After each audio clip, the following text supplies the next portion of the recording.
ज्या गोष्टी आहेत त्या विशेष गोष्टीकडं आपलं जे काय की लक्ष आपण केंद्रित करून वचनाची जी मूळ सत्यता काय आहे त्या वचनाच्या मूळ सत्यतेकडं जे काय की आपलं लक्ष आपण केंद्रित करणार आहोत. आणि यामध्ये आम्हाला पाहायला मिळतंय की संपूर्ण जगभर चर्चेस जे आहेत या एकाच विषयावर जे काय की शास्त्रपाठाचं ते वाचन करतात आणि संदेशाच्या मधला तो त्यांचा पिरियड जो संदेशाचा जो भाग असतो तो त्या शिखराला त्या बाबतीत पाहायला मिळतं की त्या अरुणाईला त्याची गरज आहे. हे प्रत्येक वर्ष चालत आलेल्या ज्या परंपरासारखा हा जो सण साजरा केला जातो आणि याच्याबद्दल आम्हाला पाहायला मिळतंय की मग ते 21 अध्याय 1 ते 11 किंवा मार्क 11 अध्याय 1 ते 11 अथवा लोक 19 18 ते 40 यामधील जे शास्त्रपाठ जे आहेत ते वाचन ते करत असतात. वास्तविक या दिवशी जी घटना घडलेली होती तिच्या बाबतीत पूर्ण माहिती हे फक्त लोक आणि त्याच्या शुभवर्तमानामध्ये जी काय की लिहिलेली आहे. या शास्त्रपाठामधील 3 महत्वाच्या व वेगवेगळ्या घटनेची नोंद करण्यात आलेली आहे. पहिल्या घटने आम्हाला पाहायला मिळते की लोकप्रिय शुभवर्तमान 19 अध्याय 28 ते 40 वचनापर्यंत की येशू मसीह त्या शिंगरावर बसून जे काय की यरूशलेम नगरामध्ये तो प्रवेश करत आहे. दुसरी घटना पाहायला मिळते की आम्हाला लोकप्रिय शुभवर्तमान 19 अध्याय आणि 41 ते 44 वचनापर्यंत की यरूशलेममध्ये प्रवेश करत असताना ते भविष्य वचनाच्या द्वारे जे काय की तो यरूशलेम मंदिर हे कायमस्वरूपी नष्ट केलं जाईल आणि जे त्याचे म्हणणारे जे लोक आहेत की जे होसाना जे करत आहेत त्या होसाना करणाऱ्यांचा जो नाश पुढे कशा कोणत्या प्रकारे त्याने नेमून ठेवलेला आहे त्याच्या बाबतीचं त्यांनी जे काही भविष्य करत असताना तो आम्हाला इथं पाहायला मिळतं की तो एक डोंगरावरून खाली उतरत असता मंदिराकडे आणि त्या नगराकडे तो पाहत आणि तो रडलेला आहे. का रडला? कारण जे लोक आज होसाना करत आहे त्यांचाच काही कालांतराने काही दिवसाने जे काय की समूळ नष्ट त्यांना करण्यात येईल. दास्यपणामध्ये त्यांना जे काय की परत टाकण्यात येईल आणि त्याचं जे प्रिय नगर जे आहे यरूशलेम मधील जे त्याची जे मंदिर ते मंदिर हे कायमस्वरूपी नष्ट करण्यात येईल. हे शेवटचं भविष्य मंदिराच्या बाबतीत स्वतः मसीहाने देखील तिथं पाहिलेलं आहे आणि म्हणून तो रडत आहे. यरूशलेमकडे पाहून तो रडत आहे. तिसऱ्या पोर्शन मध्ये आम्हाला पाहायला मिळतं की या तिसऱ्या पोर्शन मध्ये की लोकप्रिय शुभवर्तमान 19 अध्याय 45 ते 48 वचनापर्यंत जे काय की मंदिरामध्ये जो काय की जो बाजार चाललेला होता त्या बाजाराला त्याने जे काय की अकलून लावलं. अर्थात त्याने मंदिर स्वच्छ केलं, शुद्ध केलं आणि फक्त योहान शुभवर्तमान मधील ज्या संदेशाच्या वचनामध्ये आम्हाला पाहायला मिळतं योहान शुभवर्तमान मध्ये की त्याने त्यावेळेस असूड म्हणजे चाबकाचा उपयोग केलेला आहे. चाबूक जो आहे त्या चाबकाचा त्याने उपयोग केला आहे. कशासाठी? मंदिर शुद्धीकरण करण्याकरिता. या सर्व गोष्टी आम्हाला पाहत असताना येशू मसीह हा जे काय आहे की हा गाढवाच्या शिंगावर बसलेला आम्हाला पाहायला मिळतो. अनेक ठिकाणी जे काय की हे तर पहिल्या नंबरचं जे पोस्टर आहे या पहिल्या पोस्टरवर आपल्याला पाहायला मिळतं की लोक जय घोष करत आहे. धावळ्या ज्या आहेत त्या धावळ्या पायाखाली ठेवते, हातात धावळ्या धरते, होसाना करते, जय घोष करते. वाटचाल तो पुढे मंदिराकडे जे काय की त्याचं चालणं वाटचाल जी आहे ती चाललेली आहे. वास्तविक हे मानवाच्या तारणाची जे काय की आत्मेच्या तारणाची योजना पूर्ण करण्यासाठी त्याने शिंगराचा उपयोग केला. मानवाची योजना पूर्ण करण्यासाठी आणि त्याच्या बाबतीत मसीहाच्या बाबतीत ज्या ज्या गोष्टी सांगितलेल्या होत्या भविष्यवाणी यांच्याद्वारे त्या सर्व गोष्टीची परिपूर्तता जे काही गीत करण्यासाठी त्या ज्या गोष्टी त्याच्या बाबतीत आगाऊ भविष्यवचना देण्यात आली ती समानतेमध्ये त्यांनी ते पूर्ण केले. आपल्यामध्ये गाढवावर बसवणं म्हणजे एक ढींड काढणं, अर्थात बेइज्जत, तिचं तर प्रमाण आहे, बेइज्जत केलं त्याला ते व्यक्ती. परंतु इस्रायलमध्ये आम्हाला पाहायला मिळतंय की तिथं त्या काळामध्ये घोड्या ज्यांच्याजवळ तो श्रीमंत होते, ज्यांचे जो गाढव आहे ते मध्यम श्रीमंतीचे होते, ते सर्व श्रीमंत माणसं सर्व जे आहेत की आपापल्या परीने सर्व गोष्टी करत होते. परंतु इथं एक नम्रतेचं लक्षण म्हणून जे काय आहे की त्याला दाखवलं गेलेलं आहे. त्याला तो वाचा बी देतो, गाढवाला जो आहे तो वाचा बी त्यांनी दिलेली होती. कोणत्या भागामध्ये आम्हाला पाहायला मिळतं की बालाम हा तेव्हा इस्रायल लोकांना शाप देण्यासाठी जे काय की तो निघालेला असताना आणि तो ते गाढव पुढं सरकारना ते गाढवी पुढं सरकार तयार नाही, त्याच्यामध्ये डोंगराच्या दर्यामध्ये जे काय की त्या डोंगराला फसायला लागले आणि बालामाने त्याला मारलं भरपूर. परंतु नंतर त्याला वाचा देण्यात आली. हेलोनी त्याला वाचा दिली आणि त्या गाढवीने त्याला सांगितलं की पुढं देवदूत तलवार घेऊन उभा आहे. जर पुढे गेले असते तर तो त्याच वेळेस तो छेडला असता. अर्थात अनेक रेफरन्स मध्ये ज्या काही गोष्टी आम्हाला जे काही पाहायला मिळतात तो शिंगावर बसून आलेला होता, तो लीन नम्रतेचं लक्षणाच्या बाबतीत इथं आम्हाला पाहायला मिळतं. आता ह्या पुढच्या ज्या गोष्टी आहेत, पुढच्या ज्या गोष्टी काळामध्ये आम्हाला पाहायला मिळते की तोच यावे एलोहीम हा पुढं आम्हाला पाहायला मिळतोय की तो घोड्यावर पांढऱ्या जो घोडेस्वार म्हणून प्रकटीकरणामध्ये इथं 2 नंबरचे जे चित्र आहे त्या 2 नंबरच्या चित्रामध्ये आम्हाला पाहायला मिळते की 2 नंबरच्या चित्रामध्ये तो घोड्यावर बसलेला आहे, पांढर शुभ्र घोड्यावर. त्याचं रेफरन्स आपण बघूया पुढे नंतर पुढे येणार आहे त्याच्यासमोर. आणि घोड्यावर तो बसून आम्हाला पाहायला मिळतं प्रकटीकरण 19 अध्याय 11 ते 16 वचनामध्ये देखील ते तो भाग तिथं पाहायला मिळतो. पुढे त्या घोड्यावर बसून अजून आम्हाला पाहायला मिळतो तो मसीहा जो आहे, तो मसीहा हा जे काय की तो न्यायनिवाडा करण्यास आणि अर्मगिदोनचं युद्ध करण्यासाठी या तो पुतळावर आणि त्याच्या शत्रूंचा नाश करण्यासाठी तो येत आहे. शत्रूंचा त्याचा नाश करण्यासाठी तो येत आहे. आणि या बाबतीचं भविष्य यशाया संदेश आणि 63 अध्याय आणि 1 ते 6 वचनामध्ये आणि जकरिया संदेशाचा ग्रंथ 14 अध्याय 1 ते 5 वचनामध्ये त्याने जे केलेलं पाहायला मिळतं. नवीन करारामधील पाऊल मंडळीला तेसनी मंडळीला तो दाखवत आहे की तो अग्नी ज्वालेसह म्हणजे मसीहा जो आहे तो अग्नी ज्वालेसह प्रगट होईल. हा 3रा भाग पाहायला मिळतो. तेसलोनिकराच्या पत्रामध्ये पाऊल मंडळीला तो दाखवत आहे. आता प्रत्येक वर्षामध्ये जावळ्यांचा रविवार चर्चमध्ये एकत्र जे काही तो संदेश दिला जातो. लोक त्यावेळेस देखील काही अनेक आपले ख्रिस्ती मंडळीतले लोक देखील जे काही होसना करत आहेत आणि अदोनाईच्या नावाने जे काही येणारा तो धन्यवादी देखील असं ते म्हणत आहे. त्या एका दिवसातील पहिल्याच घटनेमध्ये जे काही की तिथं सांगितलेलं पाहायला मिळतं. परंतु 2ऱ्या आणि 3ऱ्या घटनेमध्ये आम्हाला जी सत्यता लोकांनी दिलेली आहे ती सत्यता मंडळांना बाळक वर्गाने दिलेली नाही. वास्तविक जो त्याचा क्रम आहे, ह्या दिवसाच्या घटनेचा क्रम आहे, त्या इथपर्यंत शिंगणापर्यंत येतात. शिंगणाच्या नंतर पुढे काय केलं काय झालं ते काय सांगता येत नाही किंवा सांगत नाही. मंडळांना ह्या सर्व ज्या गोष्टी त्याबद्दल जे काय की अभ्यास असणं हे गरजेचं आहे. आणि पुढे जे काय की पुढील 2 आणि 3 नंबरच्या ज्या घटनेमध्ये आम्हाला पाहायला मिळतंय की विनाशाचं खेदजनक त्याला खेद झालेला आहे, दुःख झालेलं, तो रडत आहे पाहून त्या डोंगरावर त्या यरुशलेम नगरीला, त्या मंदिराला पाहून. आणि त्यांनी जे भविष्यवचनाच्या द्वारे जे काही मंदिराच्या भविष्यवचनाच्या द्वारे देखील जे काही आगाऊ त्याने जे शिष्यांना देखील सांगितलेलं होतं की या मंदिराच्या दगडावर दगड असा एक देखील राहणार नाही की जो पाडला जाणार नाही. मंदिराचा जो काय आहे की भिंती ज्या दगडाने मोठ्या दगडाने बांधल्या गेलेल्या होत्या त्यातला संपूर्ण दगडात जे काय की दगडा जो पाडला जाणार नाही, अर्थात विध्वंस संपूर्ण मंदिराच्या बाबतीत हा पाहायला मिळतो. आणि परंतु एक महत्वाची आध्यात्मिकतेमध्ये बाब की ह्याच्या पुढे इस्रायल लोकांसाठी उपासनेकरता मंदिर मिळणार नाही, कारण त्यांनी त्या मंदिराचं जे पवित्रता ती राखली नाही.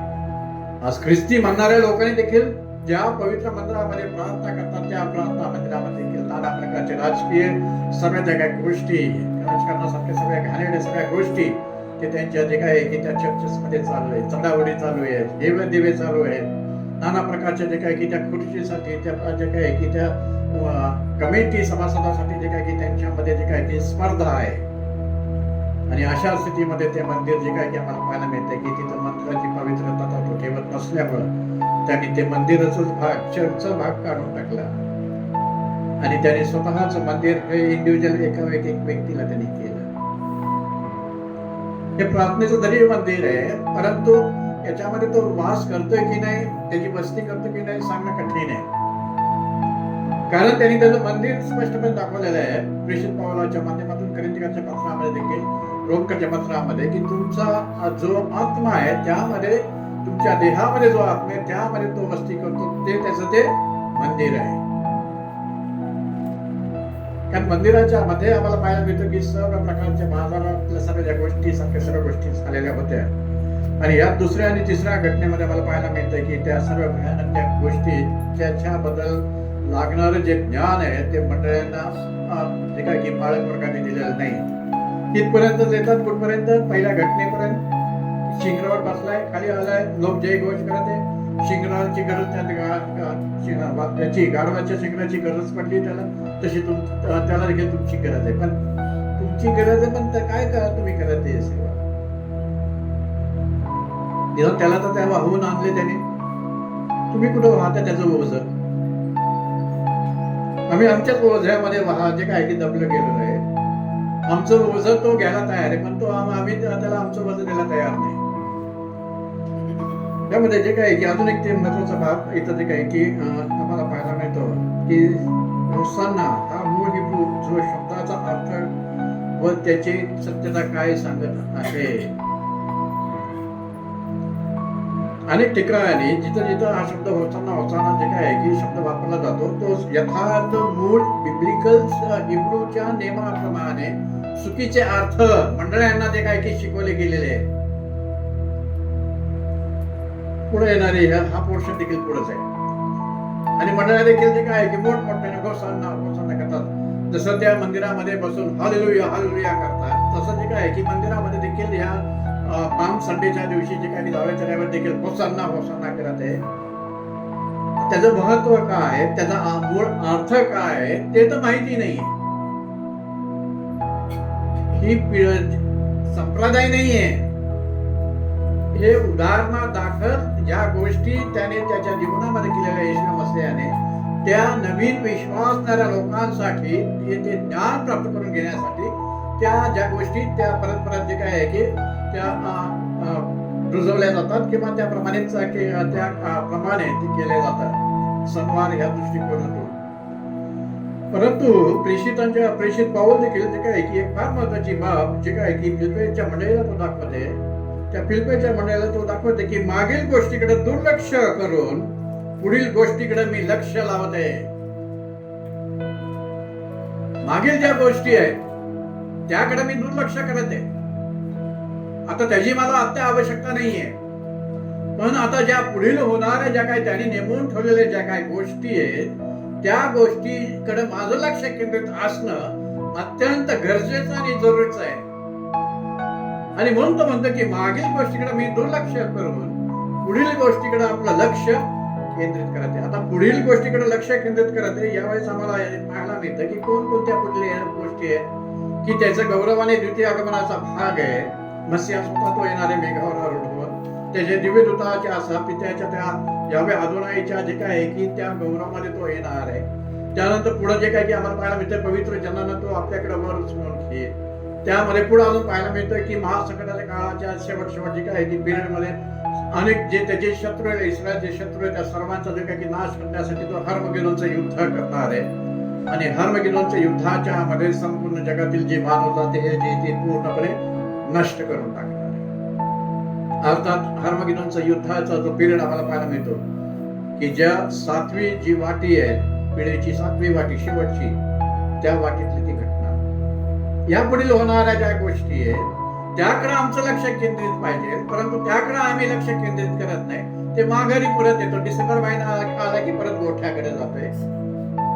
तो पाऊण संडे झावळ्याचा रविवार आला की परत त्या झावळ्या घेतो एक दिवसापुरता हातामध्ये. त्या झावळ्याचा अर्थ काय आहे हे देखील आमच्या जीवनामध्ये आम्ही जाणून घेतलं नाही. फक्त आता धरतात झावळ्या. मंदिरामध्ये मिरवणूक काढतात, जे काही की मंदिराच्या बाहेर मिरवणूक काढतात, होसाना होसाना करत आहे, सर्व करत आहे. पण प्रॅक्टिकली व्यक्तिशः त्या प्रत्येक व्यक्तीने आपल्या जीवनामध्ये विजय मिळवलेला आहे काय हे सांगणं कठीण आहे. आणि ते शक्यतो 99% पर्यंत असं उत्तर मिळते की नाही, त्यांनी त्यांच्या जीवनात विजय मिळवलेला नाहीये. कारण मसीही जीवन इतकं कठीण आहे की त्यामध्ये चालून त्यामध्ये या सगळ्या गोष्टीला विरोध करून जे विजय मिळवणं हे फार कठीण आहे. अनेक लोक चांगले लोक जे काय की त्या मार्गाने येतात, अर्धवट चालतात आणि मागे पुन्हा जे काय की ते परत फिरतात. यावेळेस जे काय की 2 शास्त्र भागाकडे आपलं जे काय की मी लक्ष केंद्रित करते आणि या 2 शास्त्र भागातील जे काय की सर्वात महत्वाचे जे शिक्षण आहेत त्याच्यामधून जो काय की जो आपला जो आजचा जो संदेशाचा भाग तो जे काय की तो आपल्याला चालवायचा आहे.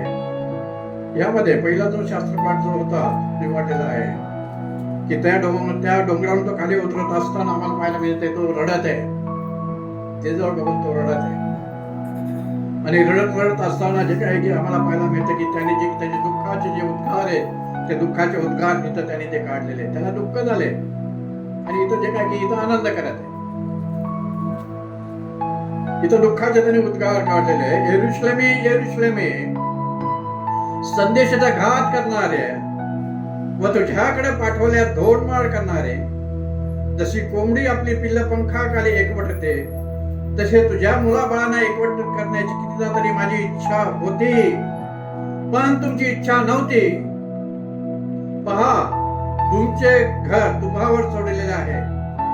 मी तुम्हाला सांगतो, आतापासून तो अदोनाईच्या नावाने येणारा तो धन्यवाद येत आहे असे तुम्ही म्हणाल, तोपर्यंत मी तुमच्या दृष्टीस पडणार नाही. शर्त आठ ठेवली त्यांनी. इथं आम्ही जे बायबल भाषांतरित योग्य आहे की नाही ते भाषांतर पाहत नाही, तेच बायबल वापरत चाललोय. अदोनाई या शब्दाच्या मध्ये जो मूळ जे काय की बायबल सोसायटीमध्ये तो अर्थ नाही, परंतु पंडित रामाच्या बायबल्स मध्ये त्यांनी तो मार्जिन मध्ये दिलेला आहे की मुळात यहोवे.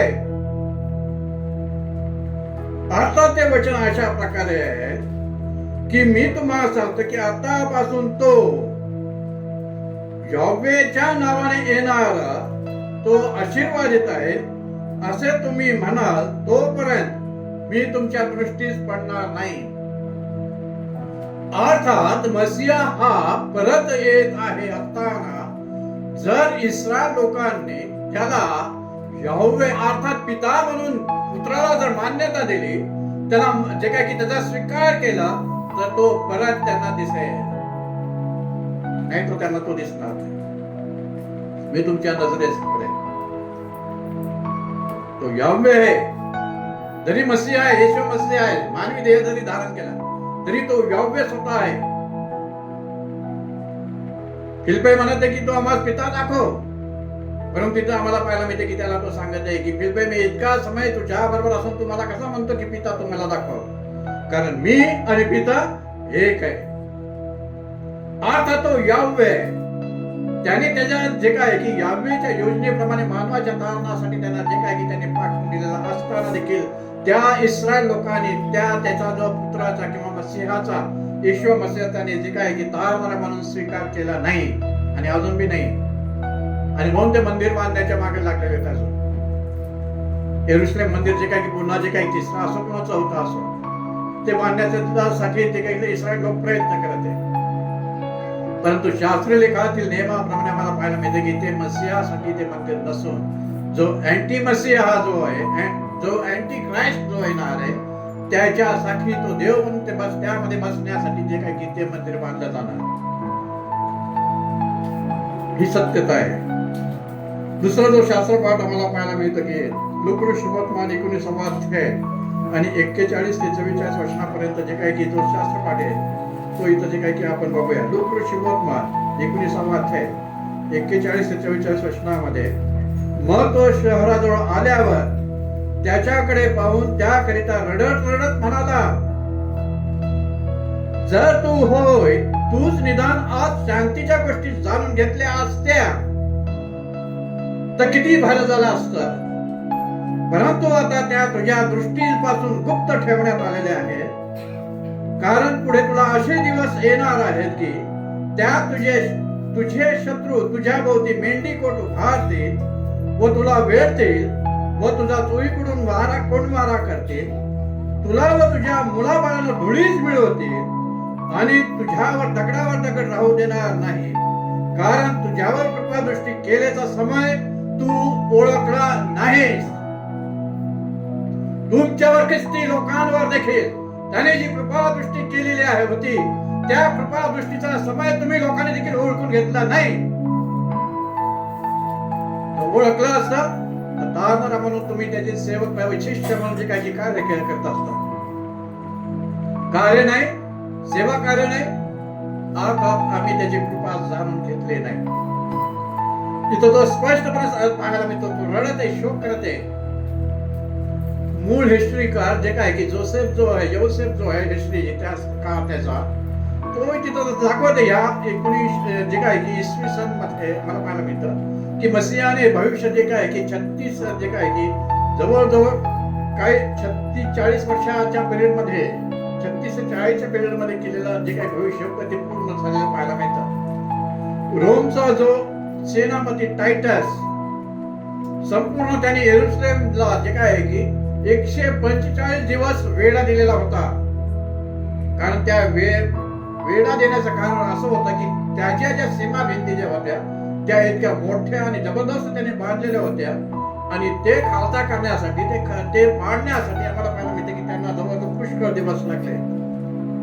145 दिवस त्याला लागले. त्यांनी जे काय की त्या येरुशलेमच्या भोवती जे काय की त्याने हे केलं, कडक केलं सैन्याचं. आणि जेव्हा ती भिंत पाडल्या गेल्या त्यावेळेस सर्व जे काही रोमन सैन्य आतमध्ये शिरून सर्व कत्लेआम त्यांनी केले. मंदिर जे काय की आम्हाला पाहायला मिळतंय की वास्तविक इतिहासकार योसेफ लिहिते की यहुदी लोकांनी तो मंदिर जे काय की जाळलेलं नव्हतं. अनेक लोक सांगतात की यहुदी लोकांनी जे काय आम्हाला पाहायला मिळते की टायटस यांनी रोमन साम्राज्य यांनी जे काय की मंदिर जाळलं. परंतु मुख्य जो इतिहासकार जो योसेफ लिहिते की मंदिर पुन्हा विटाळू नये म्हणून.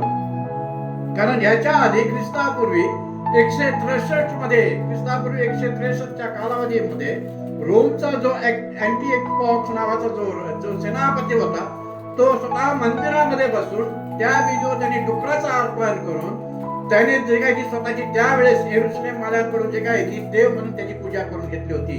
ही घटना परत रिपीट होऊ नये म्हणून यहुदी लोकांनी ते मंदिर जाळून टाकलं.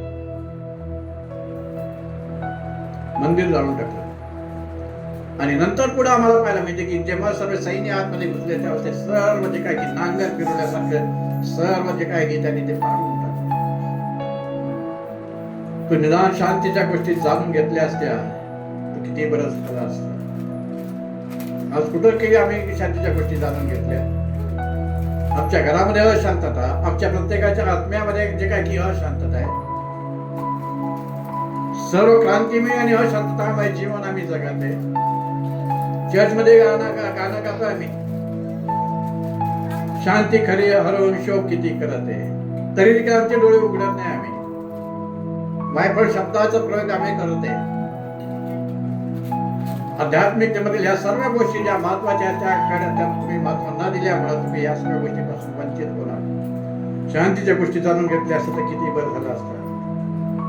या सर्व गोष्टी तुझ्या दृष्टीवर ठेवण्यात आलेल्या आहेत आणि पुढे तुला असे दिवस येतील की तुझे शत्रू अर्थात टायटसच्या बाबतीत रोमन सरकार जे सैन्याच्या बाबतीत त्यांनी भविष्यवचन केलेलं होतं की मेंढीकोट करतील, अर्थात चारही बाजूने तुला भेटतील. आणि रोमच्या टायटस सेनापतीने सर्व रोमन सैन्य त्या येरुशलेमच्या चारही बाजूने त्याला घेरलेलं होतं. आणि त्यांनी त्याचे काही पुढे जे काही त्यांचा कोंडी मार केला आणि जेव्हा त्या भिंती पडल्या त्यांनी तेव्हा त्या कत्लेआम केली. आपल्या एका व्हिडिओ मध्ये तो कत्लेआमचा एक पोस्टर आहे, फोटो आहे.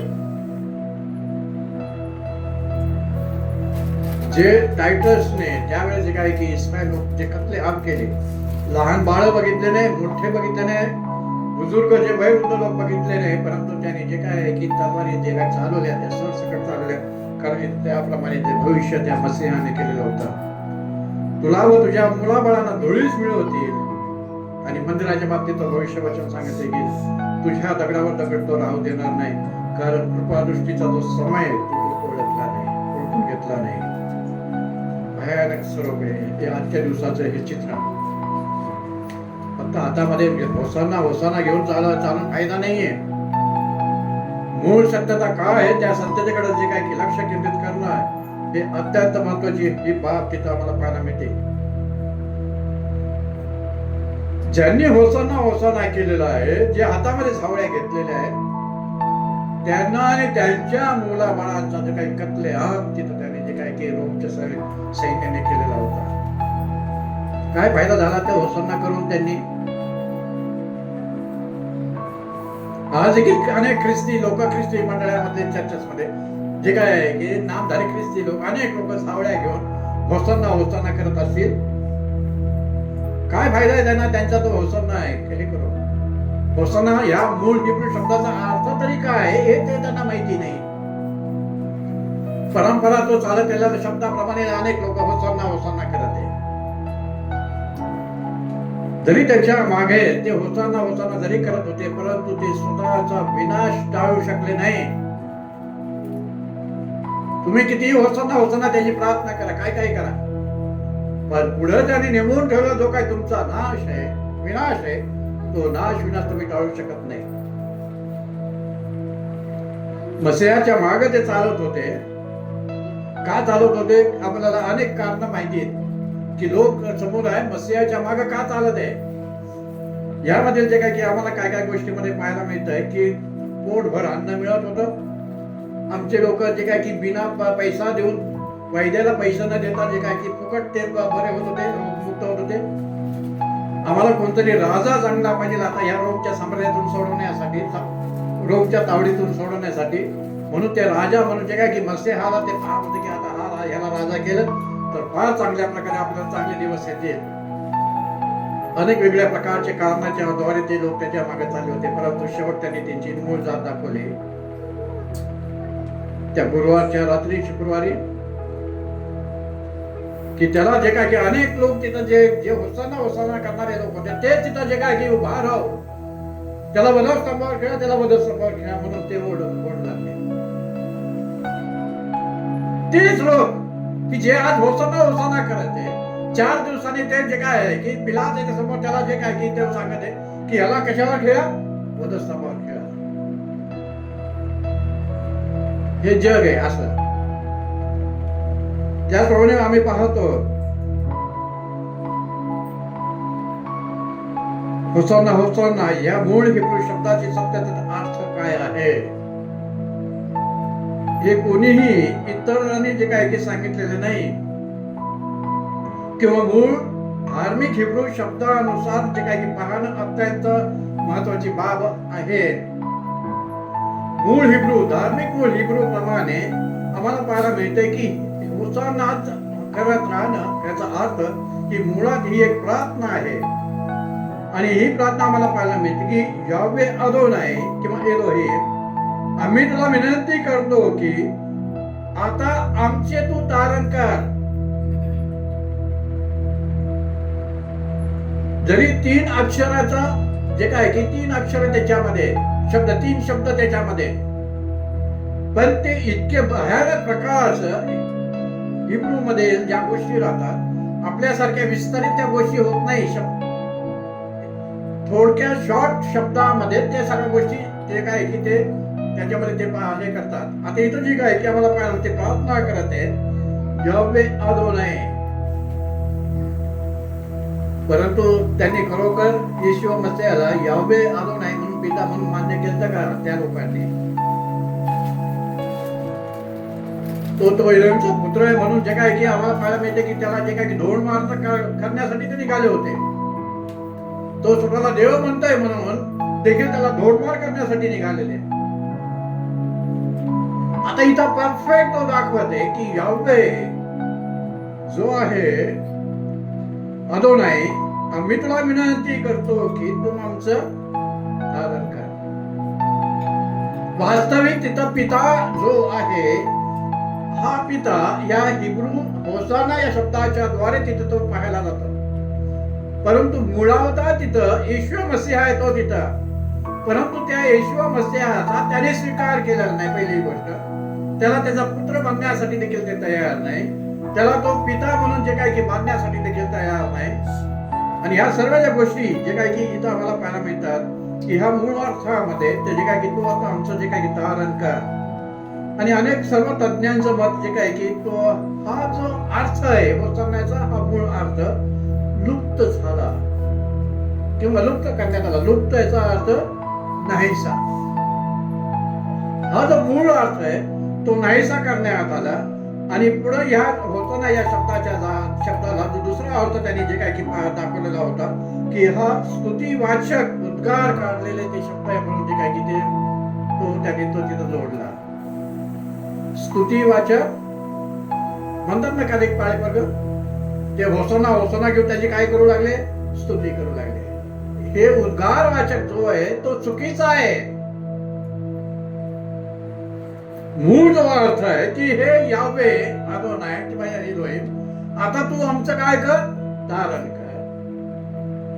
पण तारणाच्या साठीच तो आलेला होता, तो तारणारा होता, तरी देखील त्याचा स्वीकार केला नाही. त्याचप्रमाणे आज देखील आमच्यामध्ये देखील तसंच आहे की आम्ही कोणत्या प्रकारे तारण आमच्या आत्म्यासाठी प्राप्त न करता आम्ही फक्त जे काय आहे की सर्व ज्या धार्मिक त्या विधीतल्या त्या ज्या काही गोष्टी परंपरा आहेत त्याप्रमाणे सगळ्या गोष्टी करतो.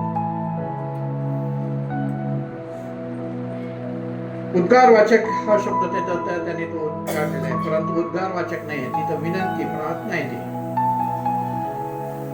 तिथं यहोवे हे नाव घेऊन प्रार्थना आहे.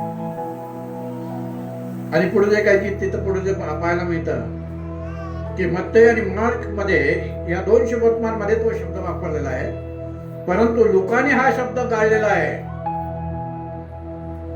लुकू शुभवर्तमानमध्ये होसाना शब्द तिथं नाहीये, लुकाने तो गाळलेला आहे. यावरून हे जे काही की मूळ अर्थामध्ये बदल केलेला आहे हे स्पष्टपणे उघड होतं. कारण लूक लिहिते की सर्व गोष्टीचा नीट शोध करून, सर्व गोष्टीचा नीट सत्याचा शोध करून त्या सर्व क्रमवार लिहिण्यासाठी मी जे काय की ते लिहिले आहे. लूक शुभवर्तमान जे काय की पहिला त्या पहिले 4 वचनामध्ये इथं पाहायला मिळतं. सर्व गोष्टीचा मूळ शोध करून, त्याला तो शोध सापडला नाही की हे लोक होसाना जे काय की बोलत आहेत म्हणून. मूळ शोध त्यांनी केलेला आहे आणि ते कोणत्यासाठी आम्हाला पाहायला मिळते लूक शुभवर्तमानमध्ये हा जो पोर्शन तिथं जो आलेला नाही होसाना शब्द. यावे आबा व येशू मसीहा यांना उद्देशून होसाना हा शब्द वापरला असल्याने त्यांचा जो काही की मसीहाकृत तारणाशी संबंधित स्पष्ट होतो. यावे आबा आणि येशू मसीहा यांना उद्देशून, या दोघांना उद्देशून होसाना हा शब्द वापरला असल्याने त्याचा जो काय की मसीहाकृत किंवा मसीहाच्या द्वारे तारणाशी संबंध जे काय की तो स्पष्टपणे जोडला जातो. यरूशलेममध्ये आम्ही पाहतो की येशू मसीहा प्रवेश होत असताना तो त्या बाबतीत भविष्य वचन करते, यरूशलेमेच्या मंदिराच्या बाबतीत आणि त्या सर्व लोकांच्या बाबतीत. ते भविष्य वचन आम्हाला पाहायला मिळते की त्यांच्या विनाशाचं भविष्य तो करत आहे. या दिवसाबाबत जे काय की भविष्य जे आम्ही पाहतो की आजच्या दिवशी येशू मसीहाने जे काही स्पष्टपणे जे उघडरित्या त्या गोष्टी त्यांना सांगितलेल्या होत्या.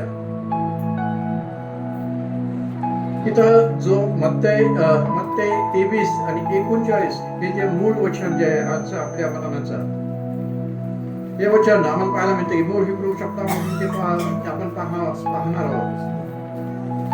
कारण मी तुम्हाला सांगतो की येशू मसीहा जे सांगत आहे, कारण मी तुम्हाला सांगतो की आतापासून पुढे अदोनाईच्या, तिथं प्रभूच्या आल्या असेल तुमच्या मराठी बायबल मध्ये, परंतु पंडितांमुळे बायबल मध्ये बायबलचा हिब्रू मधून अभ्यास केल्यामुळं आता आमच्या इथं हिब्रूचा अभ्यास करणारे ते फक्त ते लहरी आहे, लहर आली आणि हिब्रूचा थोडा जे काही कॅन्डिडेट झाले सभासद झाले किंवा जे विद्यार्थी झाले आणि त्याची परिपूर्तता पुढे कशा प्रकारे आपल्याला पूर्ण करायला पाहिजे होती ते काय त्यांनी करायला ते तयार नाही. अर्धवट ज्ञान हे नाशासाठी कारणीभूत ठरतं. जे अर्धवट ज्ञान जे संपादन करतात ते त्यांच्या आत्म्याच्या नाशास कारणीभूत ठरतात. ज्ञान जे आहे जोपर्यंत तुम्हाला पूर्ण साध्य करता येत नाही तोपर्यंत तुम्हाला करता येणार नाही. तिथं जे काय की तिथं बायबलच्या रेफरन्स मध्ये बायबलचं बायबल जे आहे त्यांच्या रेफरन्स मध्ये जर तुम्ही बघितलं तिथं मुळात जो हिब्रू शब्द त्याने दाखवलेला आहे की याह्वेच्या, कारण त्याला शास्त्रलेखाची जोड आहे. याह्वे या शब्दाला शास्त्रलेखाची जोड आहे. संदर्भ आहे तो नावाने येणारा तो धन्यवाद. याह्वेच्या नावाने येणारा धन्य म्हणजे स्वतः मसीहा याह्वे या नावाने त्यांच्याबरोबर आला असताना देखील त्यांनी त्याचा स्वीकार केला नाही. त्याला इमॅन्युएल म्हणतील. नावाचा अर्थ आम्हा बरोबर जो एलोहिम तो याह्वे एलोहिम तो. पण कधी त्याला मानलं त्यांनी पिता म्हणून, याह्वे म्हणून, मसीहा म्हणून, त्याचा पुत्र म्हणून देखील मान्यता दिली नाही. आणि म्हणून त्या नाशास कारण्यासाठी ते नाश होण्याकरता ते कारणीभूत स्वतः ठरले. तिथं जे काही बायबल मध्ये आम्हाला पाहायला मिळते की तिथं तो शब्द आलेला आहे याह्वेच्या. संदर्भ आहे त्याला जुन्या करातला. त्याच्या नावाने येणारा जे काय तो येणारा धन्यवाद येत आहे असे तुम्ही म्हणाल तोपर्यंत तुम्ही मला पाहणारच नाही. ही शर्त ठेवली त्याने. मसीहाला परत तुम्हाला जर पाहायचं झालं, इस्रायल यहुदी लोकांना जर मसीहाला त्याच्या पुत्राला किंवा त्या याह्वेला जर पाहायचं झालं तर त्या लोकांनी हे मान्य केले पाहिजे, ते स्वीकारलं पाहिजे मसीहा तो याह्वे आहे. या सगळ्या गोष्टी जेव्हा तो ते मान्य करतील त्याच वेळेस तो त्यांच्या नजरेस पडेल, तोपर्यंत नाही. आणि आमच्या मंडळांच्या नजरेत अजून काहीच पडलं नाही. तो मसीहाच पडला नाही अजूनपर्यंत. ख्रिस्ती म्हणणारे जे नामधारी लोकांची मोठी संख्या त्यांच्या नजरेमध्ये तो जो अजूनपर्यंत मसीहा आलाच नाही. आणि ते कधी डिसेंबर महिना आलाय की ते लहान बाळ होते, 3 महिन्याने ते बाळाला वधस्तंभावर खेळतात. 3 महिन्याने डिसेंबर, जानेवारी, फेब्रुवारी, मार्च, किती महिने झाले डिसेंबर सोडल्यानंतर? अर्थात 3 महिन्याचं ते बाळ आहे आणि त्या बाळाला तुम्ही वधस्तंभावर खेळता. ह्या ज्या सर्व ज्या गोष्टी आहेत या आमच्या अज्ञानामध्ये आम्ही चालत असल्यामुळे ह्या सर्व गोळ आणि ह्या सर्व जे काय आहे अज्ञान पण ते आमच्यामध्ये राहतं आणि अंधकारामध्ये आम्ही चालत आहोत. प्रकाश जवळ असून देखील, मसीहा जवळ असून देखील आम्ही अजूनपर्यंत अंधारामध्ये चालत. हे मूळ भाषांतर म्हणजे काय की मराठीतून फक्त पंडित रमाबाईच्या बायबल्स मध्ये आणि आरामिक बायबलच्या भाषेमध्ये तिथं केलेलं पाहायला मिळतं. या बाबतीत सत्यता जी पंडित रमाबाईच्या मंडळीतल्या अनेक सभासदांना देखील माहिती नाहीये. हे जे सत्य, ही जे वचनाची जी सत्यता आहे की आदोना आहे का प्रभू आहे का तो याह्वे स्वतः पिताचं नाव तिथं आलेलं आहे, या बाबतीचं ज्ञान त्या केडगावचे जे काय की हे बायबल वापरणारे पाळक वर्गांना किंवा त्यांचे जे सभासद वर्ग आहे त्या सभासद वर्गांना देखील माहिती नाहीये हे की तिथं तो याह्वे स्वतः प्रकट केला गेलेला आहे. इथं तो सांगत आहे अदोनाईच्या जागेवर तिथं जो शब्द आहे की मुळात हिब्रूचा शब्द आहे की याह्वेच्या नावाने येणारा, पित्याच्या नावाने जो येणारा आहे, बापाच्या नावाने, अब्बाच्या नावाने जो येणारा आहे, जो एलोहिम आहे, याह्वे, मसीहा स्वतः आहे. म्हणून त्या लोकांना माहिती नाही. तर आम्ही तुम्ही तर बायबल तर कधीच अभ्यास करत नाही. वेगळे बायबल ठेवून आमची जुने बायबल जे आहे ते जुने पद्धतीचे बायबल ठेवून आम्ही 1600, 1700, 1800 मधल्या लोकांची ते बायबल अजूनपर्यंत आम्ही वापरत आहे. ठीक आहे, तो अज्ञान युगाचा काळ होता, अंधकार तर युग होते. पण आता तो अज्ञान काळ तर नाहीये. ऍडव्हान्स टेक्नॉलॉजी पुढे गेलेली आहे. ज्ञानाचा इतका मोठा साचा जे काही विश्व व्यापून गेले ज्ञानाने, इतकं ज्ञान प्रसारित झाले. दानिएल संदेशाच्या भविष्यवचनाप्रमाणे ज्ञान जे वृद्धी झाली आणि आम्ही आध्यात्मिकतेमध्ये माग आहे. 1600-1700 मधलं ते बायबल घेऊन तेच आमच्या मेमोरीमध्ये आम्ही जे काय की हॅमरिंग करून तेच आम्ही प्रूफ म्हणून इतर जे काय की लोकांना शिकवायचा प्रयत्न करतो चुकीच्या गोष्टी. मूळ सत्य काय कधी शोध करत नाही.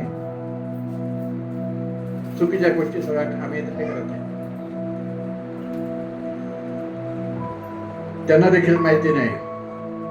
बाईने जो शब्द वापरलाय त्याच्यामध्ये आम्हाला एक रेफरन्स जुन्या काळामध्ये पाहायला मिळतो. स्तोत्र संहिता 118 आणि 26 वचन. स्तोत्र संहिता जे काही 118 आणि 26 वचनामध्ये ते आम्हाला पाहायला मिळते की जो याह्वे अदोनाईच्या नावाने येत आहे तो धन्यवादित आहे. तुमच्या त्या बायबल मध्ये वेगवेगळी नावं पडली असेल. मूळ हिब्रू बायबलला धरून नसल्यामुळं वेगवेगळी नावं पडली. काय तिथं बायबल मध्ये आलं? बायबल सोसायटीच्या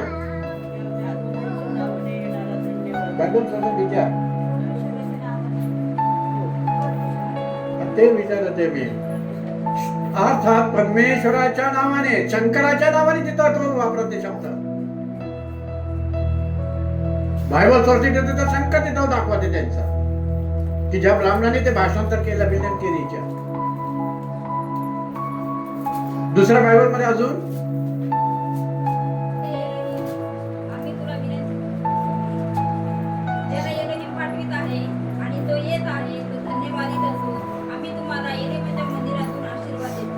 एलोहिम हा शब्द इथं वापरलेला आहे सुभाषणामध्ये. त्यानंतर आम्हाला पाहायला मिळते की जे मूळ बायबलच्या ह्याच्यामध्ये पंडितरामाच्या बायबलमध्ये पंडितरामांचं जे बायबल आहे मूळ त्याच्यामध्ये स्तोत्र संहिता 118 आणि 26 वचन.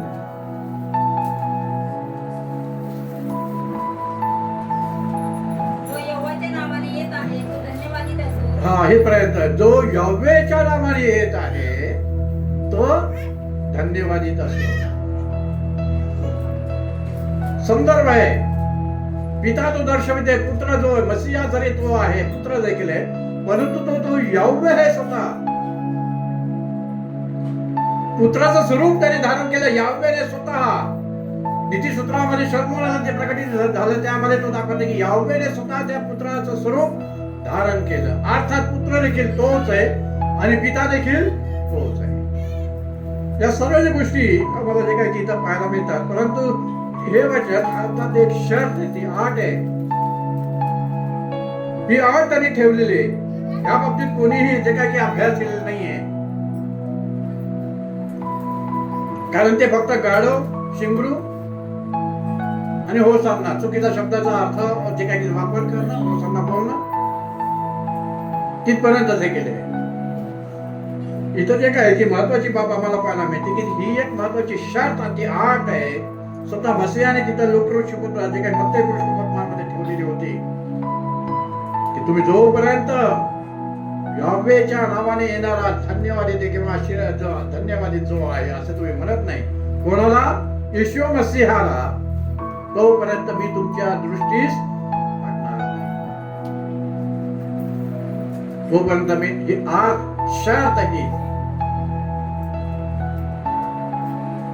अभ्यास आम्ही करत नाही. इतरांनी जे काही जरी सत्य सांगितलं तरी ते आम्ही मान्य करत नाही. या भविष्य वचनामध्ये इस्रायल हे आम्हाला पाहायला मिळतात की फार मोठ्या कालावधीमध्ये त्यांना गुलामगिरीमध्ये जावं लागणार म्हणून जे भविष्य वचन होतं ते तिथं पूर्ण झालेलं पाहायला मिळतं. इसवी सन 26-27 मध्ये आम्हाला पाहायला मिळते की त्याने भविष्य केलं. 40 वर्षांनी ते भविष्य पूर्ण झालं आणि संपूर्ण टायटसने संपूर्ण जे काही येरुशलेम नगर मंदिर डिस्ट्रॉय करून नष्ट करून टाकलं. तोपर्यंत जे आम्हाला पाहायला मिळते की त्या इस्रायलला अनेक लोकांना गुलामगिरीमधून त्यांनी बाहेर घेऊन बंदिस्त केलं. भविष्यवचन होतं त्याचं मोशेच्या द्वारे देखील त्यांच्याद्वारे भविष्यवचन केलं होतं. त्याच्या आधी देखील आम्हाला पाहायला मिळतंय की यिर्मया संदेश त्यांनी देखील त्या जे काय की नबूकदनेस्सरच्या द्वारे हे इस्रायल लोक गुलामगिरीमध्ये 70 वर्ष गुलामगिरीमध्ये जातील भविष्य केलेलं होतं.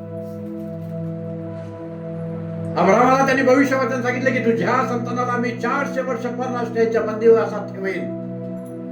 फारोच्या गुलामगिरीमध्ये ते 400 वर्ष राहिले. आता मसीहाने केलेल्या भविष्यवचनामध्ये जे की हा मोठा जो कालावधी की जेव्हा आम्ही पाहतो की ते सर्व नष्ट झालं इसवी सन 70च्या आत, तर 1945-47 पर्यंत आम्हाला पाहायला मिळते की इस्रायल हा देश जगाच्या नकाशावर नव्हता किंवा यहुदी इस्रायली हिब्रू भाषा ही देखील नव्हती.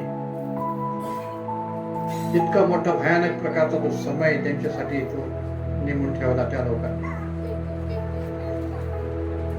अजून एक फार महत्वाची ही बाब की इस्रायलासाठी आता येरुशलेम मध्ये त्या मसीहाने ठेवलेलं नाही. शमरोनी स्त्री आणि त्यांच्या जे काय की जे संभाषण चालले मसीहामध्ये आणि शमरोनी स्त्रीमध्ये, त्यामध्ये त्याने अगोदर सर्व त्या गोष्टी अगोदर एक भविष्यवचन देखील सांगितलं होतं. अशी वेळ येईल कोणीही त्या डोंगरावर किंवा त्या मंदिरामध्ये जाऊन ते प्रार्थना करतात. किंवा ती वेळ आली आहे, अर्थात हे नष्ट होण्याची वेळ आली येरुशलेममध्ये. त्याचं प्रिय नगर आहे, त्याच्या पित्याचं घर म्हणून तो संबोधते. परंतु त्या लोकांच्या दुष्कर्मामुळे जे काही मसीहा म्हणून त्यांनी जो स्वीकार करायला पाहिजे होता तो स्वीकार न केल्यामुळं त्यांच्यावरती परिस्थिती आली की त्यांना कोणत्याच प्रकारचं जे काही उपासने करता त्यांनी मंदिर ठेवलं नाही.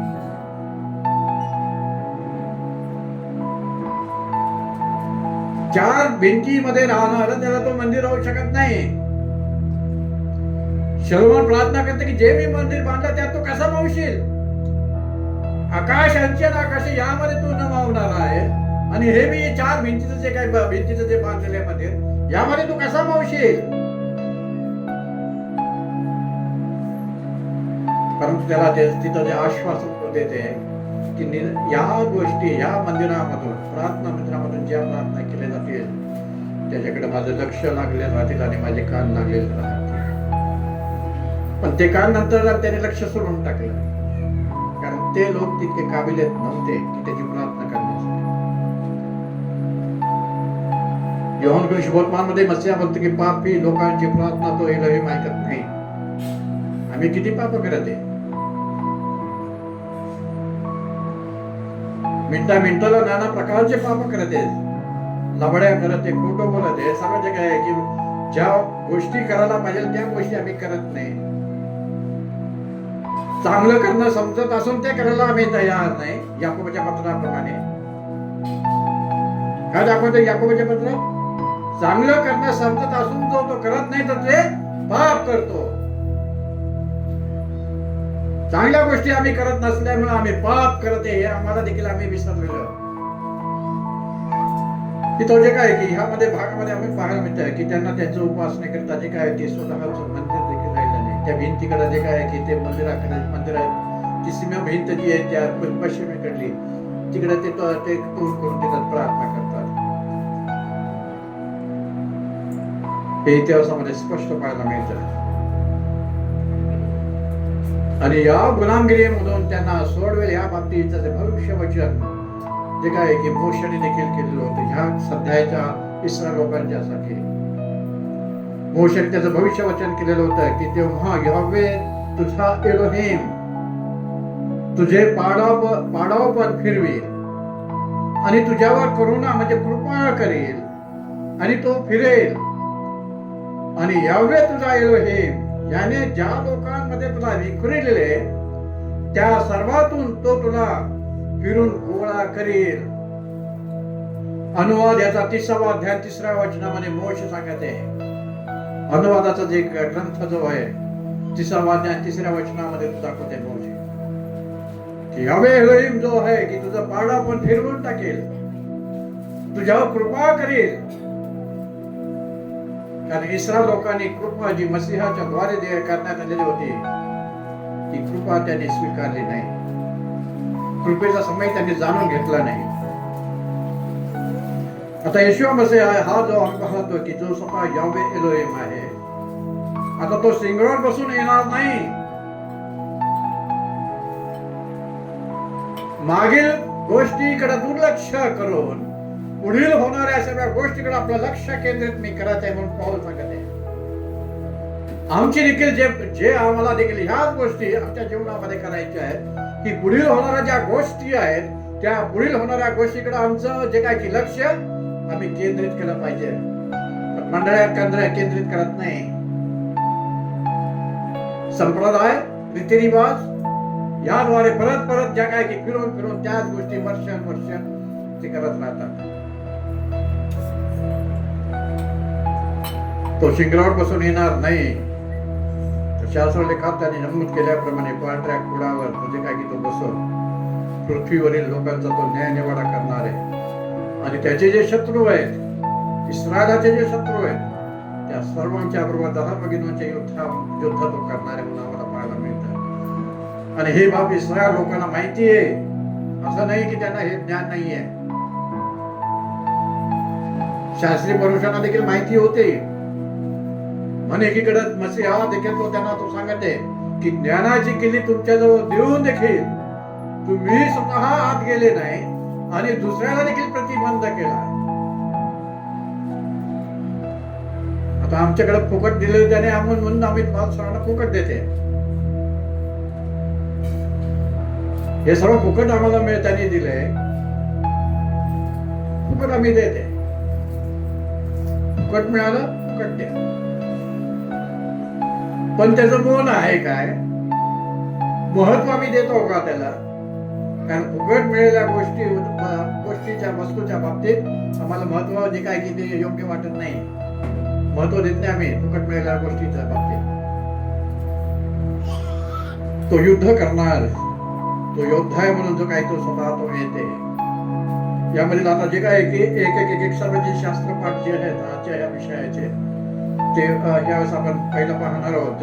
जो शास्त्रपाठ जो पहिला आहे दुसऱ्या थेसलोनिकच्या पत्रामध्ये, दुसऱ्या थेसलोनी पहिला 8व्या वचनामध्ये तो दाखवते की म्हणून अदोनाय येशूआ प्रकट होण्याचा समय होईल, तो आपल्या सामर्थ्यवान दूतासह आकाशातून अग्निज्वालेसह प्रकट होईल. तेव्हा जे एलोहिमला ओळखत नाही आणि त्यांनी आपली अदोनायची सुवार्ता मानली नाही त्यांचा तो सूड वेल. मंडळांनी त्याची सुवार्ता मानली नाही, एक्सेप्ट केलं नाही, मान्य केलं नाही, त्याप्रमाणे चालायला तयार नाही त्याच्या सुवार्तेच्या वचनाप्रमाणे, त्यांचा देखील तो सूड वेल अग्नि ज्वालेसह तो प्रगट होईल. आता आम्हाला पेत्राच्या पत्रामध्ये पाहायला मिळते की तो यावे अदोनाय कशा प्रकारे तो एक भस्म करणारा अग्नी.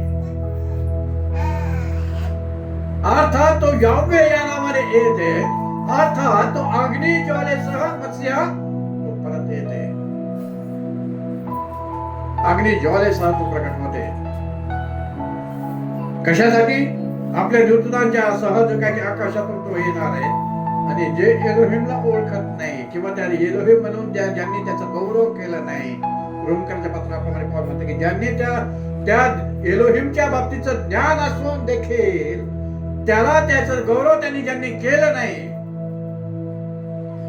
त्यांना त्याने त्याच्या स्वतःच्या क्रोधाने भस्म करून ठेवण्यासाठी राखून ठेवलंय. ख्रिस्ती म्हणून घेणाऱ्या लोकांना एलोहिमच्या बाबतीचं ज्ञान असून देखील त्यांनी त्या एलोहिमचा गौरव केला नाही किंवा ते गौरव करून घेण्यासाठी तयार नाही. ज्या संप्रदाय ज्या रीतिरिवाज आहे त्याप्रमाणे त्यांचं ते जीवन जगत आहे. रविवारी बघावं तर अनेक लोक येतील, परंतु मोजकेच पुन्हा ते काय की लोक तिथं असतात. सुट्टीचा दिवस आहे, निदान भक्तीसाठी ते लोकांना यावे म्हणून ते सुट्टी म्हणून डिक्लेअर केलेली असते गव्हर्नमेंटची. पण आम्ही आमच्याच कामामध्ये, आमचे घरकाम, आमची पिकनिक, आमच्या सहली, आमच्या घरच्या नात्या गोत्यांच्या भेटीगाठी,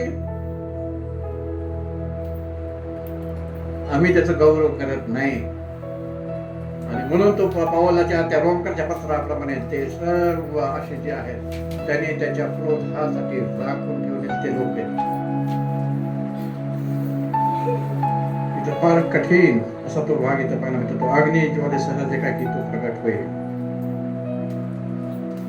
प्रकटीकरण जे काय की त्या प्रकटीकरणामध्ये देखील जे काही हा 19वा अध्याय आणि 11 ते 16 वचनामध्ये आज आम्हाला जो काही शिंगणावर बसलेला आम्ही जे चित्र पाहते, परंतु इथं जे 3 बाकी चित्र जे आहेत पांढऱ्या घोड्यावर जो स्वार असलेल्या बाबतीत इथं तो दाखवते. प्रकटीकरण 19वा अध्याय आणि 11 ते 16 वचनामध्ये इथं जे काही पाहतो की नंतर मी आकाश उघडलेले पाहिले, तो पहा एक पांढरा घोडा आणि विश्वसनीय व सत्य असं म्हटलेला एक स्वार त्याच्यावर बसलेला मला दिसला. तो नीतीने न्यायनिवाडा करतो व लढतो. न्यायनिवाडा देखील करणार आणि लढाई देखील. तो नीतीने न्यायनिवाडा करेल आणि तो लढाईच्या माध्यमातून ते नष्ट करेल त्या सर्वांना. त्याचे डोळे अग्नीच्या ज्वालेसारखे आहेत व त्याचे डोक्यांवर पुष्कळ मुकुट आहे. त्याच्यावर एक नाव लिहिलेले आहे, ते त्याच्या वाचून कोणालाही कळत नाही. रक्तात बुचकळलेली वस्त्रे त्याने अंगावर घातलेले होते. रक्तात बुचकळलेले वस्त्र त्याच्या अंगावर होते आणि एलोहिमचा अदोनाई एलोहिमचा शब्द हे त्याला नाव देण्यात आले होते. अदोनाई एलोहिम चा शब्द. इथं मला थोडा डाऊट येतो. मूळ हिब्रू प्रमाणे तो शब्द वापरलेला आहे, कारण हा ग्रीक लोकांचं भाषांतर आहे. वर्ड्स किंवा शब्द जो आहे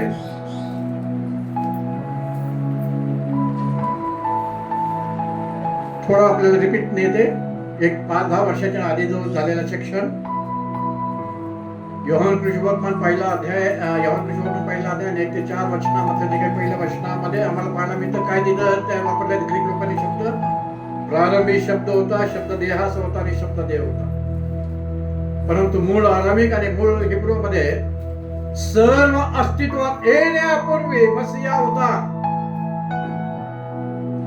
मसीहा हा एलोहिम अब्बा बरोबर होता आणि मसीहा हा एलोहिम होता आणि त्याच्याद्वारे त्याने सर्व उत्पन्न केलं, निर्माण केलं.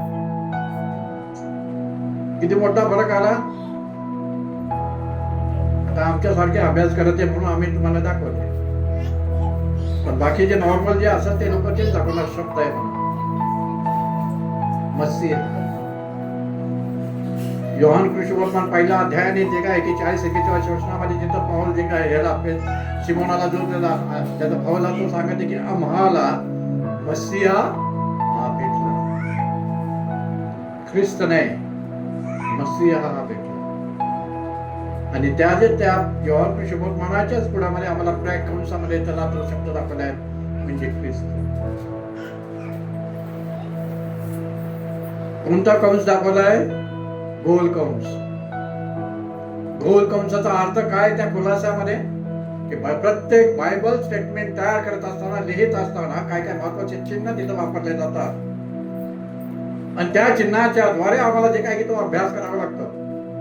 त्या चिन्हामध्ये आम्हाला पाहायला मिळते गोल कंसाचा जो अर्थ आहे की मूळ वाक्याशी, मूळ जे काय आहे की शब्दाशी कोणत्याही प्रकारचा संबंध नसलेला. अर्थात ख्रिस्त हा मूळ शब्द नाहीये, तर मसीहा तो मूळ शब्द आहे, परंतु हा मसीहाच्या जागेवर तो वापरू शकत नव्हते.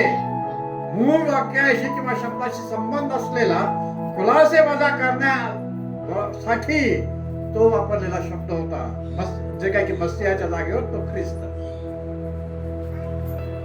आम्ही अभ्यास करत नाही असा इतका बारकाईने. त्याचे नियम आहेत, प्रत्येक भाषेचे नियम. नियमाला काय शब्द आलेला आहे? भाषेचा अभ्यास करणाऱ्याच्या नियमाला काय शब्द आलेला आहे? व्याकरण. भाषेचे जे नियम आहे त्याला दुसरा शब्द आहे व्याकरण. असो इथं आम्हाला पाहायला मिळतंय की तो तिथं आहे आणि आकाशातील सैन्य पांढऱ्या घोड्यावर बसून पांढरे व शुभ्र असे तागाचे तुला वस्त्र अंगावर घालून त्याच्या मागे येत होते. इथं आम्हाला दुसऱ्या चित्रामध्ये पाहायला मिळतं, हे 2 नंबरचं जे चित्र येतं त्या 2 नंबरच्या चित्रामध्ये जर पाहायला मिळतं की शुभ्र वस्त्रे परिधान केलेला आणि त्याच्याबरोबर शुभ्र वस्त्रे परिधान केलेले त्याचे जे दूतगण आहे पांढऱ्या घोड्यावर, शुभ्र घोड्यावर ते येते आणि त्याने राष्ट्रास मारावे म्हणून त्याच्या तोंडातून तीक्ष्ण धारी तलवार निघते. तो त्यांच्यावर लोखंडी दंडाने अधिकार गाजवेल आणि सर्व समर्थ ऑल माइटी, काय शब्द आला की हिब्रू मध्ये त्याला ऑल माइटी या शब्दाला सर्व समर्थ याला शब्द कोणता आला हिब्रू मध्ये? हिब्रूचा अभ्यास करणाऱ्या लोकांना विचारत आहे मी, हे काय एस्तेर बाई त्याचा चाललाय अभ्यास वेगळा, इथं जे काय की लक्ष नाहीये ते त्याचं काय ते गणित करत बसली का काय करत बसली तुम्हाला नाही माहिती. ऑल माइटी सर्व समर्थ याला मूळ शब्द काय?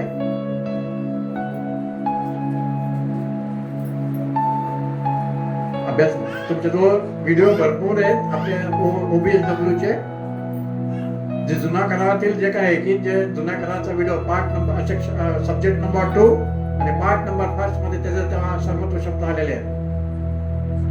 हे फक्त नावापुरतं ठेवले नाही, त्या एलोहिमने तुमच्यासाठी ठेवले नाही फक्त नावापुरतं, ते तुम्ही प्रतिदिन प्रत्येक जे काय की व्हिडिओ ऐकून त्याच्यावर स्टडी करून तुमच्या मेमोरीमध्ये ते साठवून हे सत्य तुम्हाला प्रगट करायचं आहे. पण आम्ही ते उघडायला तयार नाही. ज्याप्रमाणे बायबल त्या फळीवर पडून राहतं महिन्याने महिने, तसंच हे आपले जे OBSW चे सर्व जे काय की व्हिडिओ ते पडून आहे त्या YouTube मध्ये,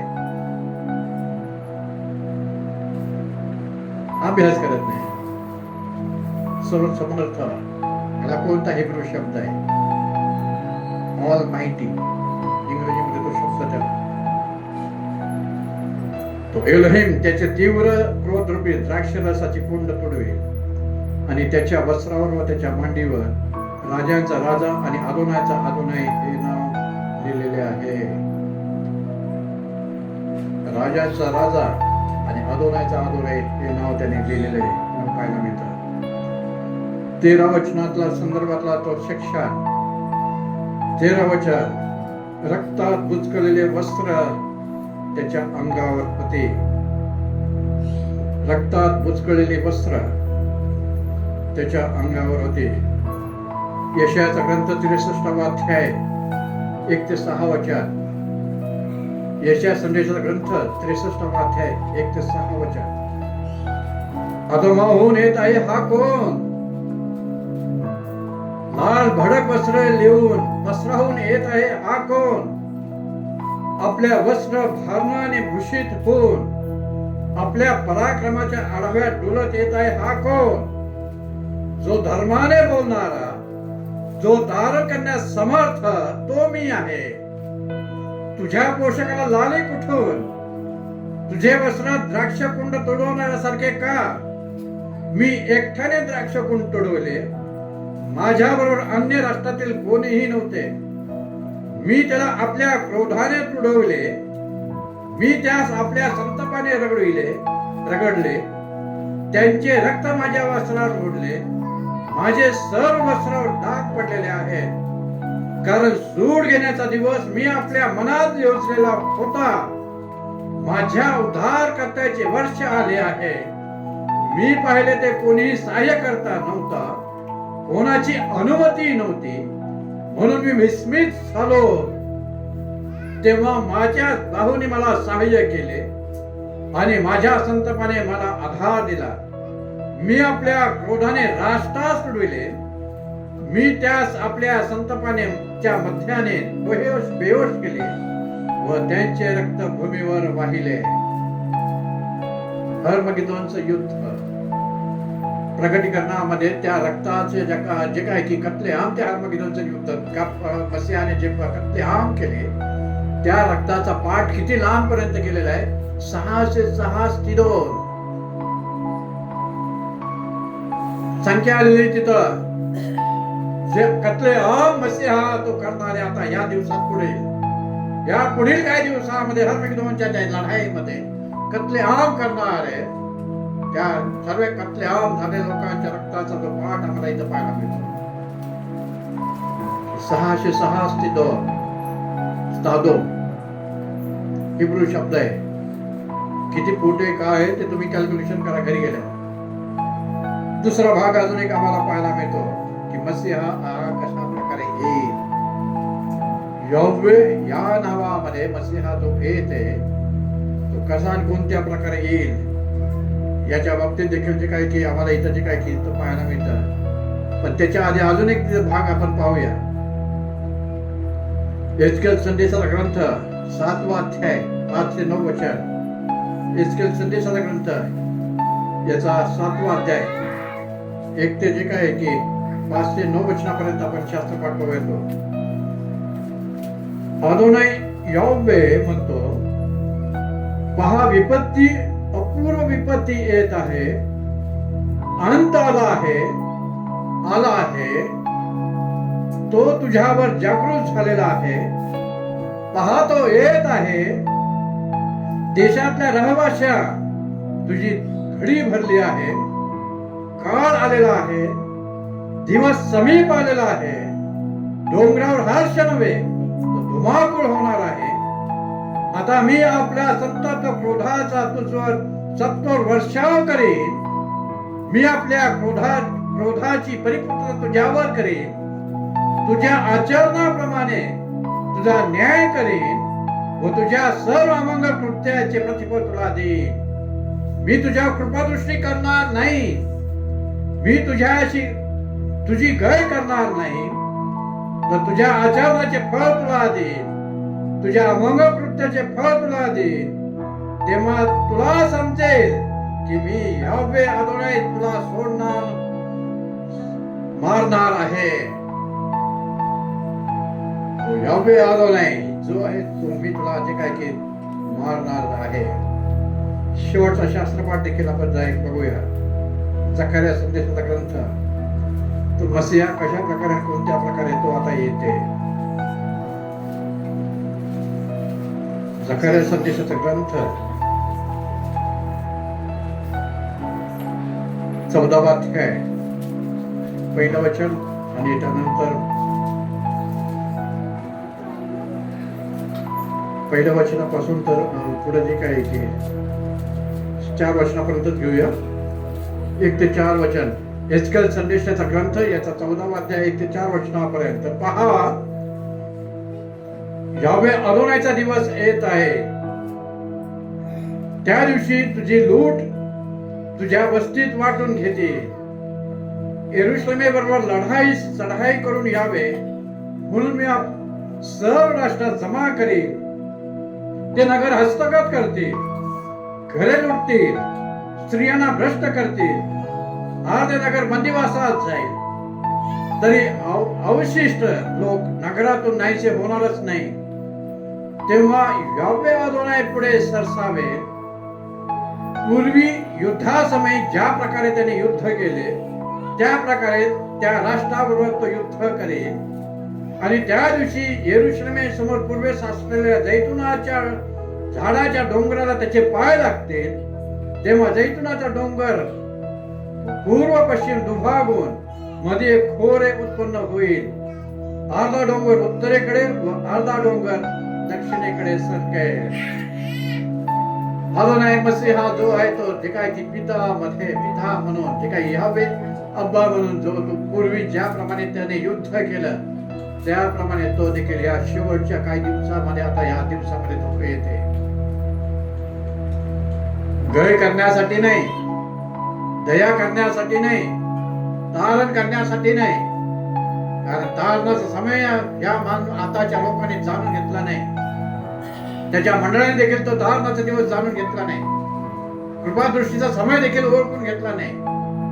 त्या प्रीती त्याच्या अनमोल अशी जी प्रीती त्याने केलेली होती याह्वे एलोहिमने, ती प्रीती देखील त्यांनी जाणली नाही. प्रीतीने प्रीतीने करायची असताना देखील आम्ही त्याच्यावर प्रीती केली नाही. आम्ही सुखविलासाच्या गोष्टीवर जी काही प्रीती केलेली, प्रीतीची परतफेड आम्ही प्रीतीने केलेली नाही. आणि म्हणून ख्रिस्ती म्हणणारे लोक किंवा मसीह म्हणणारे लोक इथं जे पवित्र शास्त्राचा संपूर्ण जो सार आहे की तू आपला जो याह्वे अदोनाय यावर पूर्ण मनाने, पूर्ण जीवाने, पूर्ण शक्तीने, पूर्ण बुद्धीने तू प्रीती कर. आणि ही प्रीती आम्ही केली नाही, करत नाही मंडळ्या. आमची प्रीती आमच्या मुलाबाळावर आहे, आमची प्रीती घरादारावर आहे, आमची प्रीती या जगातल्या नैसर्गिक गोष्टीवर आहे. त्या प्रीतीचं मोल आम्ही जाणलं नाही.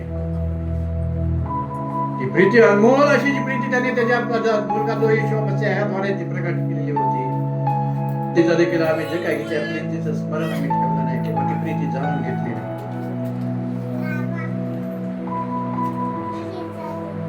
फायदा काय आहे मग आता होसना होसना करत आहे.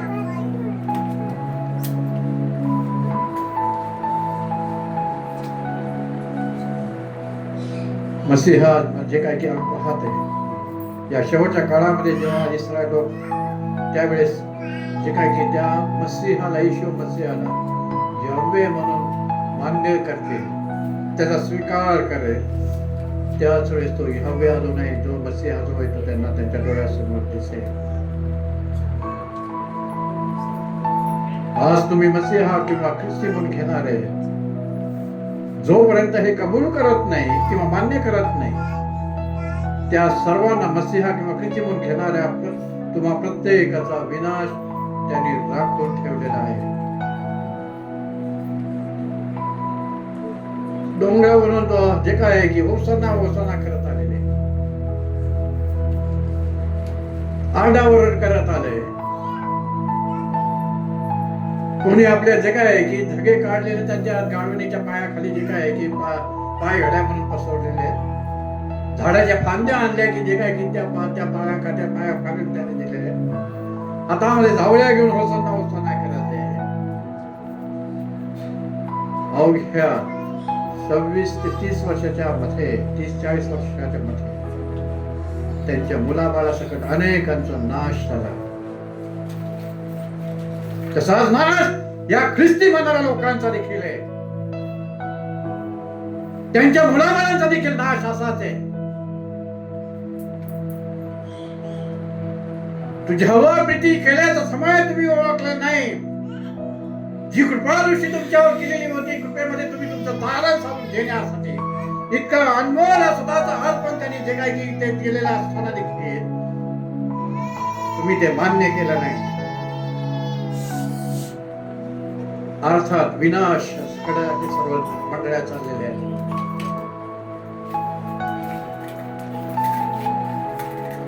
होसाना होसाना करून काय फायदा नाहीये, त्यातला अर्थच माहिती नाहीये. यावेळी आम्ही तुला विनंती करत की तू आमचं तारण कर, हा अर्थ तिथं न घेता उद्गार वाचक तो जे काय आहे की तो शब्द म्हणून चुकीचा अर्थ धरून आज अनेक ख्रिस्ती मंडळात त्या प्रकारे ते काय की चालत आहे. होसाना होसाना करते नावापुरतं नामधारी लोकांसारखा फायदा काय? तसा ह्या इस्रायल लोकांचा वचन पुत्राचा नाश झाला, तसा दत्तक पुत्राचा देखील नाश होतोय. दत्तक पुत्र जे आम्ही परराष्ट्रीय जे लोक आहोत सर्वांचा नाश अशाच प्रकारे.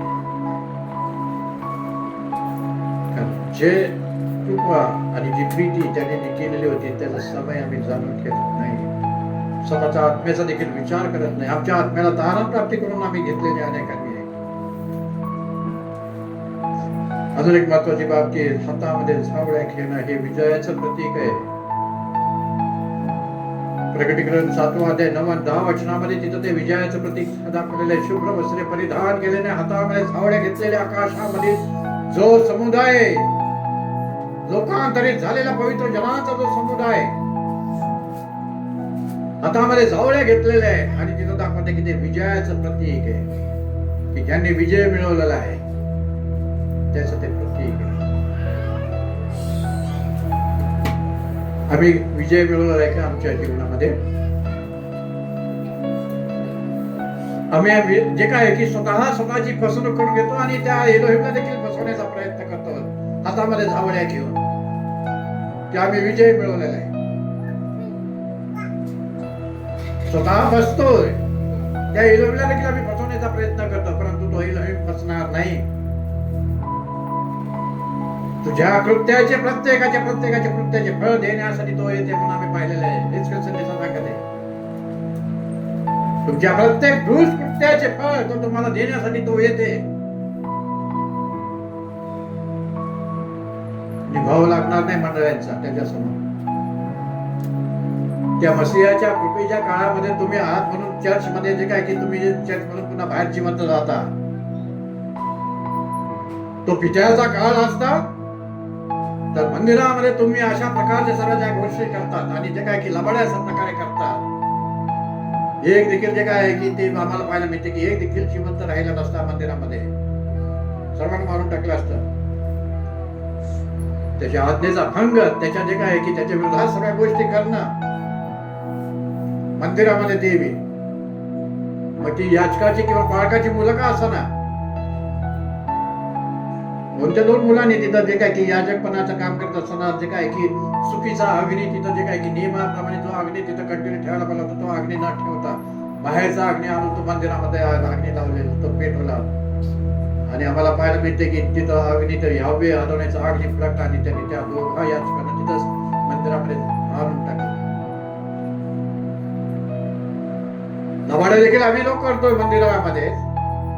धन मला धन प्रभूत विचाराने काय आम्ही अर्पण केलं त्याला आमचा आत्मा तरी त्याला दिलाय काय? लबाड्याकडे ते मंदिरामध्ये सर्व अर्पितो प्रभूला सर्वच काही त्वरेने माझ्यामध्ये त्वरे. तो कसा आहे तुमच्यामध्ये? तुमची फसवी वृत्ती तुम्ही आहे, लबाड आहे तुम्ही, सर्व लबाडीने भरलेले आहे. लबाडीचा भाग सैतान तुमच्यामध्ये कार्य करते. त्या हनन्या सफऱ्यासारखं त्या मंदिरामध्ये पडले असतात तुम्ही. आणि काय म्हणते तिथं शिमोन पेत्र की तू मानवा सांगती नाही तर पवित्र आत्म्या सांगती काय केलेली? लबाडी केलेली. आणि त्याच वेळेस ते सर्व दोघं जे आहेत आम्हाला पाहायला मिळतात की हनन्या मरण पावल्यानंतर हवा अति जे काय की सफऱ्या बाई देखील तिथं मरण पावलं. सिरियस घ्या, आध्यात्मिक गोष्टी अत्यंत महत्वाच्या राहतात. संप्रदायाप्रमाणे हे सगळ्या गोष्टी चालत नाही. आली तारीख आणि जावळ्यात रविवार म्हणून हातात जावळ्या घेऊन नुसतं आडावड करणं आणि संपलं ते संपलं सर्व. हे बनावट असल्या सर्व गोष्टी चालत नाही. त्या यावे आदोनाईच्या समोर त्या मसीहा देखील तो मान्य करून घेत नाही.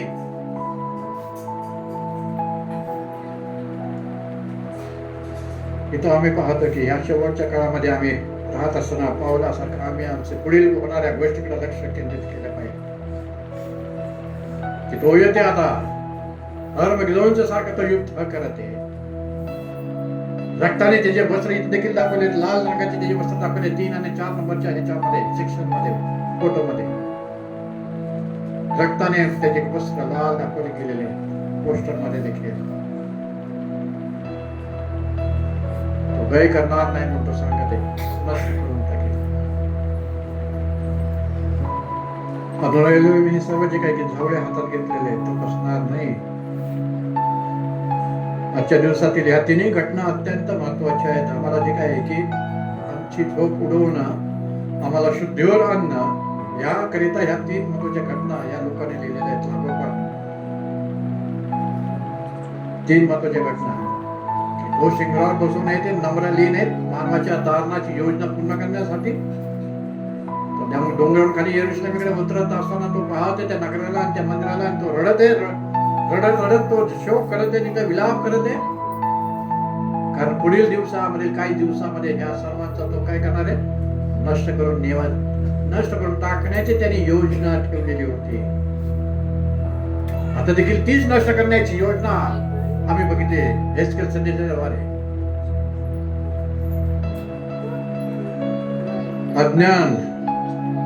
अज्ञानाच्या अंधकारामध्ये राहून आत्मेचा नाशास तुम्ही स्वतः कारणीभूत ठरता.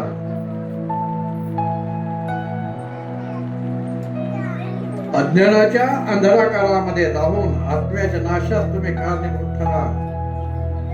कारण पवित्र शास्त्राने सांगितलेलं, मसीहा सांगितलं गेलेलं होतं की सत्य तुम्हाला स्वतंत्र करेल. पण अजूनपर्यंत मंडळ्या ख्रिस्ती म्हणणारे लोक स्वतंत्र झाले नाही. अजून बी त्या सैतानाच्या जे काही की लबाडीच्या आत्म्याच्या द्वारे, नाना प्रकारच्या पापाच्या द्वारे जे काय की आम्हाला पाहायला मिळतात की ते त्याने ते बंदिस्त ठेवलेले आहेत सैतानाने.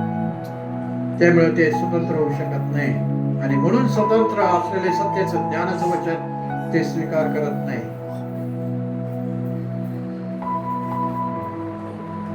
ते सत्य तुम्हाला अज्ञानाच्या अंधकारातून सत्य ज्ञानाच्या प्रकाशात आणेल. आणि अजूनही एलोहिम आपण येशू मसीहामध्ये आम्ही स्तुती करत आहोत की निदान हे सत्यता या मंडळीला या संदेशाच्या द्वारे, या दिवसाच्या स्मरणाच्या, जावळ्याच्या रविवारच्या स्मरणाच्या द्वारे त्याने पुढील होणाऱ्या ज्या काय त्याच्या त्या योजना आहेत त्या योजना त्याने सर्व दाखवलेल्या आहेत. तर सावध राहणं हे आपल्या हातात आहे, जागृत राहणं आपल्या हातात आहे. कारण त्याने अगोदरच सांगितलंय तुम्ही जागृत राहा व प्रार्थनेत तत्पर राहा, कारण तो दिवस किंवा ती घटना तुम्हाला ठाऊक नाही. आणि म्हणून आपण जागृत राहूया आणि हा भाग आपण इथंच थांबू. हा भाग आपण जे काय की समाप्त करूया. या संदेशाच्या बद्दल आम्ही लावे अजूनची उपस्थिती करतो आणि त्याला मान महिमा गौरव आता आणि सर्व सर्व करायला देतो.